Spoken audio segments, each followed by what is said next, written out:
The Iron Giant came to the top of the cliff. How far had he walked? Nobody knows. Where had he come from? Nobody knows. What is his true identity? How much is he hiding from the IRS? Nobody knows. How is he made? Guess what? Nobody knows. Nobody has any idea. Yo, friendo, I'm Caterade, and I frequently have conversations with the self-checkout lane just in case there's a robot uprising. But anyways, let's go on a side quest. In this episode, I'm gonna read into the inspiration to one of the greatest movies of all time, The Iron Giant. And believe you me, it comes from one of the most disturbing books of all time. One review on the back of the cover of this book reads, "The Iron Giant is a story so gripping that once you read it, you'll never forget it." You know, I can't really disagree with that statement. My brain has definitely committed this book to memory, and it just won't delete the files. It's encoded into my cerebellum. With such airy repetition, you would think this might be Ted's first attempt to write anything ever. He ran and ran. Home. So he got home at last, gasping for breath. He told his dad, "An Iron Giant! An Iron Man! A giant!"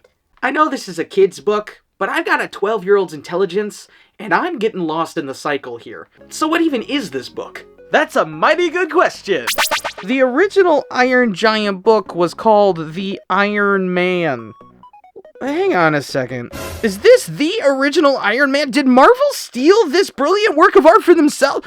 Oh, I'm onto you, Kevin Feige. You thought you could get away with ripping off the Vikings with Thor, but you're not gonna get away with ripping off my boy Ted with the Iron Man. That's right, 1968, Ted Hughes, the Iron Man. The Gatorade audience is not gonna let this stand. Nope, they're gonna tell the world. The bigwigs of the government are shielding us from the truth. You now know that the original Iron Man did not come from within the pages of Marvel Comics. It was Ted Hughes, 1968. I also may have put your life in danger by exposing you to this information. Sorry. Oh, I'm so excited. This is going to be a real treat for all y'all here at Book Club. I got with me a genuine copy of The Iron Man, Ted Hughes. Whoa, Cooper! Did you seriously bring in that filthy gutter trash of a rag you call a comic book? Well, This is a book club? it's an Iron Man comic book. I don't want to hear it. Wrong kind of book, Cooper. This is a book club for higher educated reading type people. You take that back to the children's section where it belongs. There's 5 chapters in this thing. Supposedly it takes place over 5 nights, but that doesn't really make much sense because it doesn't feel like you could cover all of this information in just 5 nights. Now, Hogarth is a little bit different in this. He's still a little boy that's adventurous, but he has his whole family, not just his mother, and his father is sort of lacking in the smarts department. Him too. They're not all that bright. The Giant's chasing Hogarth. He runs to get Daddy Hogarth, who was really quick to believe in his every word without question, whipping out his double-barreled hunting rifle in the pitch black of night to kill the beast. Imagine shooting at a giant metal man like it would do you any good. While we're on the subject of the Giant, Ted kept describing parts of the Giant like parts of his own bedroom. He would look around his room and describe things like, dustbin. Yeah, that's a good way to describe the Giant's head, but not like the size of a dustbin, the size of a bedroom. Yeah, that's perfect. But what about his giant iron foot? His great big giant iron foot. How about the size of a single bed? Yes, that's exactly right. The foot is the size of proof that you don't have to go very far to find inspiration for your craft. It's all in your bedroom. The farmers in this story are getting mad because the Giant's eating all of their metal. You know, like the tractors and junk that they need to run their farms. And at first they're like, what could possibly be eating all the metal? Probably the Giant. Yet the book says no explanation. What took a big bite out of Mr. Jenkins' tractor? Could it be a cat? Could it be a dog? Could it be the Giant that we were running away from a few minutes ago? Eventually, they deduce that it was the giant, so they get all together to trap him in a big old hole. But you see, that hole isn't really doing much of anything. It's just sort of sitting around, and Hogarth has this bright idea. He's like, well, this hole isn't trapping the Iron Giant. Might as well use it for something.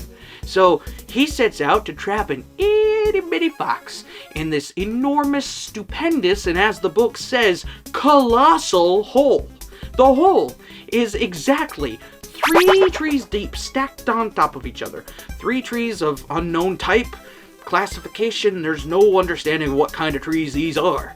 But it's 3 trees deep, and as the book says, the walls of the hole are as sheer as bedroom walls. A bedroom! He really had a thing about bedrooms, didn't he? He was just stuck in his bedroom all day. He's like, well, this is great for descriptive details of my story. This hole is massive, and he's trying to trap an itty-bitty fox. What are you gonna do, Hogarth, if this fox falls in the hole? You could die trying to retrieve the fox from the hole. You could break a leg, best case scenario. This is one of the dumbest things I've ever read. Hogarth accidentally traps the giant in the hole while he was trying to trap the little itty-bitty fox, and the farmers then bury him alive. The dummy managed to trap the giant instead of the fox. Then spring the following year came, and people had forgotten all about the giant. Wait a second, spring? Wasn't this supposed to be like 5 chapters in 5 nights? Isn't this a whole year later? Oh, sure, they might have buried the giant in the story alive, but the title buried the giant in a mound of lies. The title itself is a lie. Lies! The giant eventually just climbed out of the hole. Hogarth was all like, "Hey, Mr. Giant, we're sorry we buried you alive and all. Would you like to come and eat all our trash and live in our junkyard?" The Iron Man didn't really speak about it, but he was cool with this arrangement. Okay. That probably could have been the end of the book right there, but wouldn't you believe it, things just had to get way stranger before we could wrap up this adventure. Everything was pretty okie dokie until a space bat angel dragon thing came and sat on the world, sending earthquakes round the globe. You heard right, that's a space demon sitting on the Earth. It don't help none that the creature's stinking huge. It sat on the entire continent of Australia. It decreed that the Earth had 1 week to prepare it some food. And I can't even begin to make this up. If they couldn't manage to feed the space bat angel dragon, it would start licking up all the life of the Earth. Yes, licking up all the life. I'm not gonna get into it right now, but the sequel is even more disturbing than this. The dragon thingy accepts the challenge. Okay, whatever. If Iron Man wins, the angel space bat dragon has to leave our planet. But if the dragon thingy wins, he basically gets whatever he wants. Do you dare take the Iron Man challenge? It's kind of like the opposite of the polar plunge. You remember that polar plunge challenge? That was a thing for a while. Just gotta see who can get the hottest without giving up. The Iron Man handled this easily. He laid out on an iron hotbed over a raging fire, and he took it like an Iron Man. The dragon, however, flew off into the sun and died. No, that's not right. You see, the space bat angel dragon doesn't die.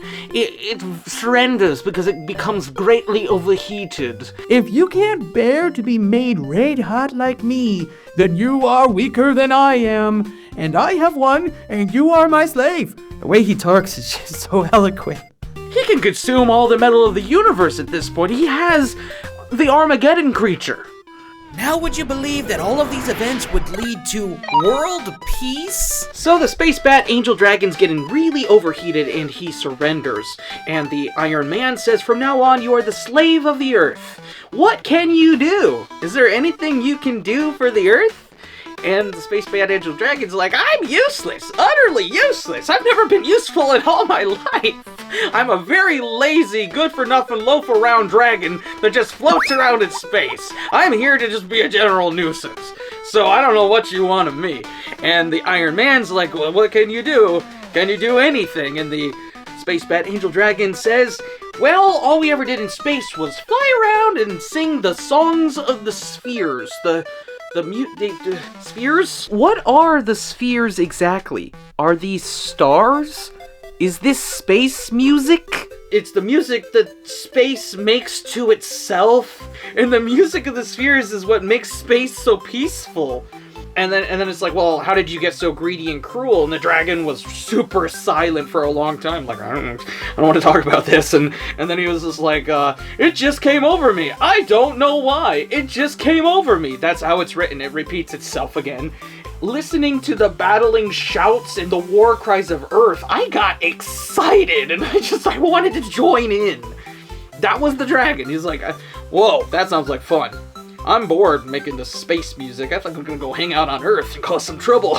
So the dragon thingy is charged by the giant to go back to space and make the space music that makes everyone on Earth space happy. And that's how the Iron Man brought us world peace. Any questions? Yeah, how'd the giant survive for a whole year in that hole when he needed to eat metal in order to function? I mean, he's kind of sort of strange. It doesn't even make... Cooper, this isn't one of your little Comic-Cons, okay? We are logical book readers with a higher understanding of higher literature. And we all know that as logical book readers, there are some things you just don't need to understand.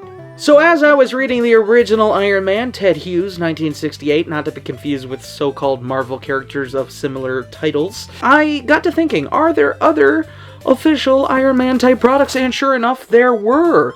This is a CD, also known as a compact disc. It contains music. The music on the CD? The Iron Man musical.